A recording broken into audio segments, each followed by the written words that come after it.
Assalamualaikum warahmatullahi wabarakatuh. Perkenalkan, nama saya Fadila dari absen 33. Nama saya Kalinda Galia Ramdania, absen 18. Kita akan Mempresentasikan makalah yang berjudul Identifikasi Perbandingan Informasi. Jadi yang pertama ini tuh ada gambar komik. Nah, komik di sini tuh nyeritain tentang kayak ada pengemudi yang ditilang. Tapi si polisinya itu ada ngajak jalur bayar gitu, kayak minta disuap. Nah, terus buat yang berita itu, judul beritanya Wali Kota Bekasi Rahmat Effendi yang terjerat suap. Jadi dia itu ditahan karena jadi penerimaan suap terkait pengadaan barang sama jasa lelang jabatan. Terus buat berita yang kedua itu perjalanan korupsi kasus Nazarudin. Jadi dia tuh terjerat kasus tersangka Wisma Atlet gitu ya, korupsi Wisma Atlet. Nah terus dia juga kan udah tahu tuh dia tuh sebagai buronan. Nah, dia tuh kabur-kaburan, terus dia tuh sampai masuk DPO-nya Interpol.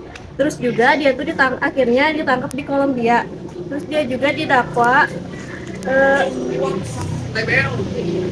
dia tuh didakwa karena korupsi menerima suap sebesar 4,6 miliar. Nah, terus dia tuh divonis bersalah, hukumannya 4 tahun dan 10 bulan penjara sama denda juga 200 juta. Terus yang uniknya tuh dia juga mengungkap 11 kasus korupsi, salah satunya kasus EKTP. Terus juga dia tuh jadi sempat jadi polemik masyarakat karena dia tuh sebentar gitu di penjaranya ya. Terus juga dia tuh kena di penjaranya itu cuma 49 bulan karena dia tuh jadi justice collaborator aja. di sini ada komik, informasi penambahan dan informasi perbedaan. Ya, informasi Persamaan. persamaan. Komik yang pertama membahas tentang korupsi atau pungli. Terus yang kedua membahas adanya beberapa vonis yang diberikan jika melakukan korupsi. Perbedaannya menawarkan penyuapan.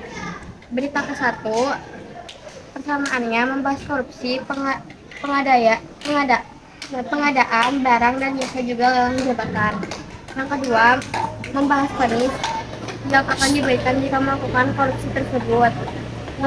Dan yang ketiga membahas tanggal ketika divonis bersalah.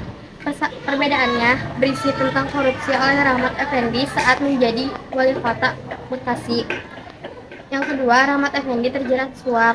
Dan yang ketiga, wali kota Bekasi Rahmat Effendi ditahan tersangka korupsi. Berita kedua, persamaannya membahas korupsi yang dilakukan dengan cara suap di pembangunan Wisma Atlet. Dan yang kedua menjelaskan vonis yang diberikan akibat dari perbuatan korupsi. Yang ketiga membahas tanggal ketika divonis bersalah. Perbedaannya korupsi Wisma Atlet pembangunan. Dan yang kedua M. Nazarudin bersaksi dalam sidang Angelina Sodak di Pengadilan Tindak Pidana Korupsi Jakarta Kamis tanggal 29 bulan 11 2012. Dan yang ketiga, Nazarudin ini menjadi sorotan khusus karena proses penegakan dalam kasus yang menjerat Nazarudin tersebut penuh dengan drama. Diskusi lanjutannya, apakah isu diangkat pada komik sudah sesuai dengan sumber yang diberikan? Ya, sudah sesuai. Yang diangkat pada komik sudah sesuai dengan sumber yang diberikan. Yang kedua, hal apa yang ditambahkan pada komik agar kritik yang disampaikan lebih bermakna? Hal yang perlu ditambahkan yaitu penyebab lain dari pelaku korupsi atau suap dan cara penanganannya serta sanksi-sanksi yang dikenakan. Terima kasih. Wassalamualaikum warahmatullahi wabarakatuh. Dadah.